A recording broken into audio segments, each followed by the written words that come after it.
Hello বন্ধুরা, সবাই কেমন আছেন? আজকে আমি একটা পাতলা ঝোলের রেসিপি নিয়ে চলে এসেছি। এই যে দেখে নিন, পেঁপে, দুটো টমেটো, এই যে আমার কাটা বাছাটা হয়ে গেছে, পেঁয়াজ আর কাঁচা লঙ্কা আর পেঁপে আর আলু আর টমেটো। কড়াইয়ের মধ্যে আমি সর্ষের তেল দিয়ে দিলাম।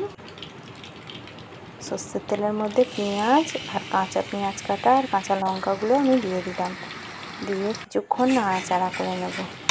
এইভাবে পাতলা ঝোল করে আপনারা বাড়িতে খেয়ে দেখবেন। এইভাবে পাতলা ঝোল খেতে দারুণ লাগে। টমেটো দুটো দিয়ে দিলাম আমি, পেঁপে কাটাগুলো ওর মধ্যে দিয়ে দিচ্ছি, আলু কাটা পেঁপে কাটা দিয়ে এবারে কিছুক্ষণ কষিয়ে নেব। মশলাগুলো দেখে নিন, নুন, লঙ্কা গুঁড়ো, হলুদ গুঁড়ো, জিরে গুঁড়ো, আদা রসুন মশলাগুলো দিয়ে দিলাম। দিয়ে আবারও কিছুক্ষণ নাড়াচাড়া করে নিলাম। কষানোটা আমার হয়ে গেছে দেখুন। এবার আমি পানি দিয়ে দিয়েছি, ঢাকনাটা এঁটে দিলাম।